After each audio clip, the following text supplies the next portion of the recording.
Bonjour monsieur. Bonjour monsieur. C'est quel nom? Moi c'est Guédé Flavien. Alors monsieur Flavien, quel est votre pronostic avant la rencontre Côte d'Ivoire-Égypte? Bon en fait, pour ne pas exagérer, normalement il peut dire 5-0. Mais bon, comme Égypte c'est une grosse équipe, donc on ne va pas trop exagérer, on va faire 3-0. Donc 3-0 parce qu'en 2006, ils nous ont gagné, 2008, ils nous ont gagné. Donc cette année-là, ça ne va pas se laisser. Donc 3-0 au maximum. Donc en gros, c'est une revanche. Ouais, c'est une revanche, on peut dire ça. Et vous, monsieur, votre pronostic? 4-0. 4-0. 4-0. Vous ne gagnez pas? 4-1, au moins un but, au moins un but. Je pense que ça sera un match très discuté, mais la Côte d'Ivoire va sortir vainqueur par 3-2. Voilà. 3-2. Ouais, parce que l'adversaire en face n'est pas un petit morceau, mais on aura la victoire. Donc la Côte d'Ivoire va gagner 3-2. Alors je suis avec un supporter ivoirien qui va me donner son pronostic avant la rencontre Côte d'Ivoire-Égypte. Bonjour monsieur. Bonjour. C'est quel nom? Bon, c'est Bidako David, un gourou 100%. Gourou 100%. Alors quel est votre pronostic pour la rencontre Côte d'Ivoire-Égypte? Bon, d'abord, je dis merci d'abord à les Ivoiriens. Je dis merci d'abord à le président, Alassane Dramane Ouattara. Je dis merci d'abord à son épouse, Fantagbe. S'il y a trop donné, peut-être, le cuisine qu'elle mange là, ça ne vient pas d'ici. Quand on dit gourou, on sait où ce cuisine a quitté. Cuisine gourou.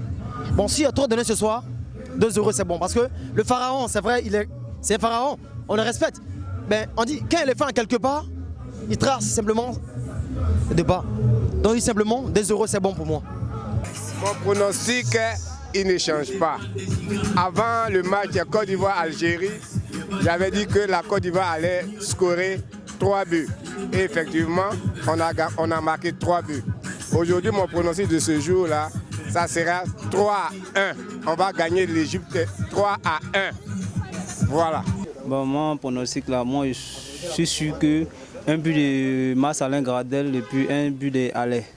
Donc 2-0 pour la Côte d'Ivoire. Mais savez-vous que l'Égypte détient le record de Coupe d'Afrique? Oui, ça c'était l'Égypte avant de Aladari. Maintenant l'Égypte de Mohamed Salah c'est tombé. Il n'y a plus puni en bas même. Donc vous n'avez pas peur de l'équipe égyptienne? Non, on n'a pas peur même, puisqu'on a déjà éliminé l'Algérie. Il va y avoir 2-1 avec au moins un but de Mas Gradel. Avec au moins un but de Mas Gradel? Oui, c'est ça. Et vous ne craignez pas l'équipe égyptienne?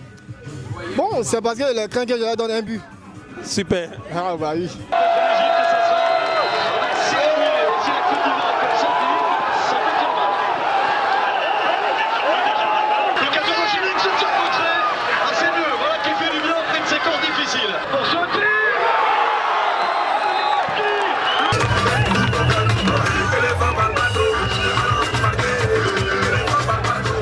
Bonsoir monsieur. Bonsoir monsieur. 0-0 à la mi-temps, vos impressions? Non, ça vient. On a beaucoup joué. On espère qu'à la deuxième mi-temps au moins, on va mettre au moins 2-0. Ça, c'est le score final. À la mi-temps, 2-0? 2-0. Donc vous avez assez confiance? On a très confiance. Pas assez, mais très confiance. 0-0 à la mi-temps, vos impressions? Bon, le match n'était pas mal. La Côte d'Ivoire devait marquer avant la deuxième mi-temps, mais tout ce que Dieu fait est bon. La deuxième mi-temps, on va marquer 1-0. Ouais, bon, apparemment, c'est que j'ai constaté dans la rencontre, c'est que là, il y a eu trop de déchets au niveau des passes en faveur des éléphants. Je ne sais pas si c'est dû aux mauvaises choses, à la dégradation de la pelouse, il y a ça aussi. Mais on espère que les choses vont s'améliorer dès la deuxième période. On ne parle pas gros français champion, il faut dire ce qui est là en même temps.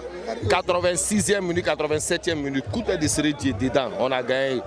Tu vas m'appeler, c'est assis là, tu vas m'appeler. Il m'appelle Jamel. C'est Dieu, il n'y a rien.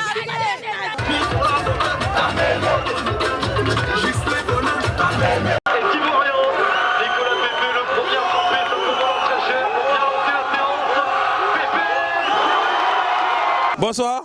Bonsoir monsieur. Alors la Côte d'Ivoire est éliminée de la CAN 2021, vos impressions? Notre impression, je suis fier d'être ivoirien, puis je suis fier des joueurs ivoiriens. Ils ont donné tout ce qu'ils pouvaient donner. Mais la chance n'a pas été de leur côté. Je suis fier d'eux. Mais selon vous, qu'est-ce qui a manqué? Merci à Bailly. Il a raté, mais la prochaine fois, il le marquera. Selon vous, qu'est-ce qui a manqué à l'équipe ivoirienne pour remporter ce match? La seule chose qui a manqué aux Ivoiriens, c'est la chance. La seule chose, à part ça, ils ont tout donné. Vraiment, on n'a pas démérité. Parce que c'était pas facile, Il nous a... Je ne sais pas ce qu'il a dit. Vraiment, je suis fier de vous. Vraiment, courage. Parce que si c'était parti au but, vous savez, il n'y a pas l'homme. Découragement n'est pas arrivé. Nicolas Pepe, ta mémé. Ce qui est sûr, c'est un découragement n'est pas ivoirien. Ça, c'est pour commencer d'abord. Voilà, on est éliminé. 2023, c'est chez nous, mais on va revenir très fort. Ce qu'il faut retenir, c'est qu'on a trop donné compte à l'Algérie. Et ça s'est ressenti aujourd'hui. Aujourd'hui, vraiment, physiquement, on n'était pas au point parce qu'on en voulait tellement avec l'Algérie qu'on a tout donné là-bas. Voilà, donc je pense que c'est ça qui a été un peu le défaut aujourd'hui. Je suis totalement satisfait de mon équipe parce qu'on a tout donné, on a fait ce qu'il fallait, mais je n'ai pas voulu qu'on gagne. Un penalty, c'est quelque chose d'aléatoire. On peut gagner comme perdre. Donc du coup, je dis merci aux éléphants de nous avoir fait vibrer durant cette CAN et je salue la performance aussi de l'entraîneur qui continue sa charge et rendez-vous en 2023.